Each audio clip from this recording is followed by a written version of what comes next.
Oh shit, there's no disc! There's no disc!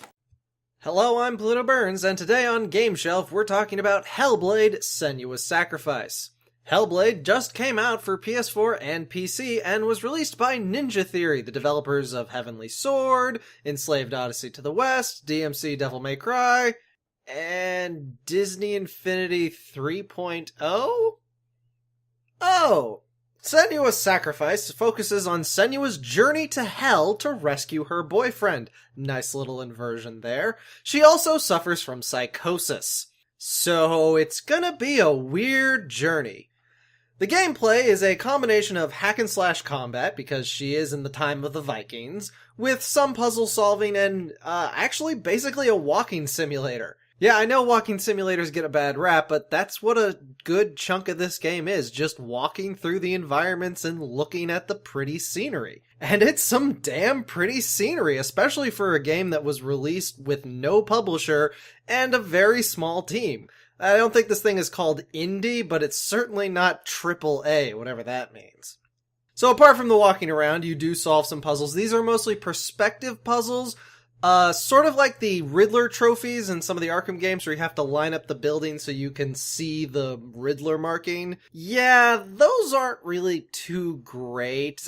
They get better. They start out really lame and really boring, but as you move on, you get to see some more variety in the puzzles. You get this part where you have to switch between two different time zones of the same area in order to find the symbols. You get another section where you have to carry a torch and make sure it doesn't go out from the water, otherwise the darkness monster will get you. There's a really interesting section that's basically a horror game where you can barely see 5 feet in front of you, and you have to be guided to your destination, avoiding some of the creepiest monsters I've ever seen, can't really tell, they're hard to make out, but you're only guided by the sounds of water and the vibration of the controller when you're facing in the direction of the wind. And some other stuff like having to find symbols while being chased by a death monster. It gets better. If you're really bored with the puzzles by like hour 3, hold on, there's good puzzles ahead.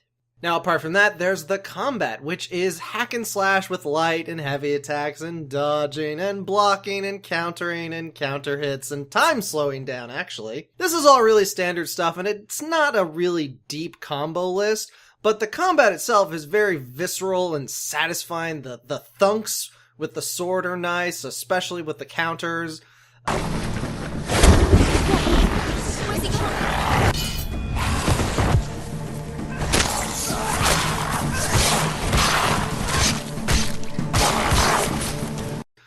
The way the camera zooms in is a little off-putting at first, but I find that it actually makes the combat a little bit more intense, especially when you start getting ganged up on in the later sections. And while the basic enemy fights get kinda dull, the boss fights, though there aren't many, are really good. They make really good use of the combat, and you feel like a badass when you win. Oh yeah, did I forget to mention the part about psychosis?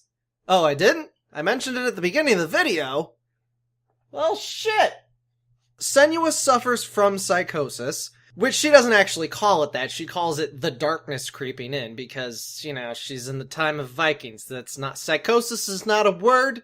I don't even think the word doctor exists. I think they just go by medicine man or whatever. And the way this manifests in-game is, 1, you see stuff that's not there.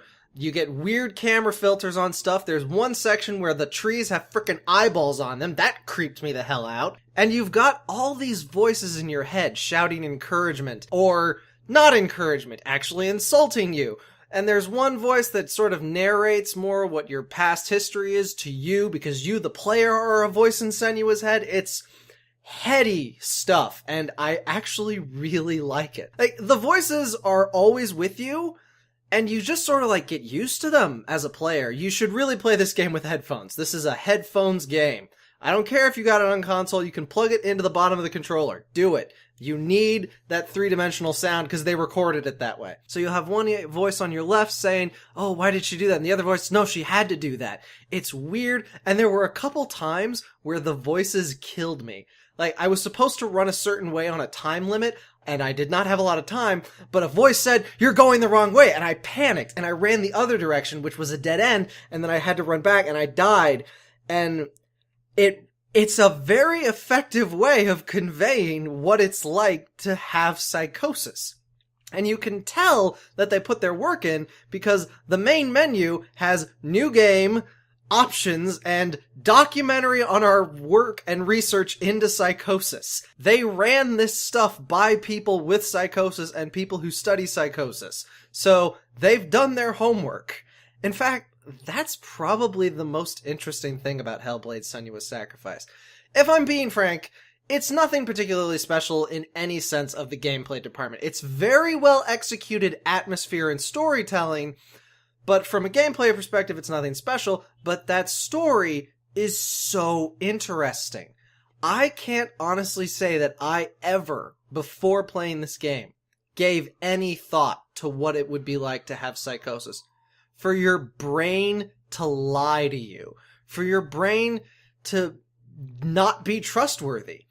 It actually also made me think a little bit of what it'd be like to have depression, where you know that your brain's fucking with you, but you can't stop it because it's your brain. You can't be outside of your own perspective. And the story is just really respectful of her struggles with psychosis, as well as the struggles with the people around her who don't necessarily understand what she's going through.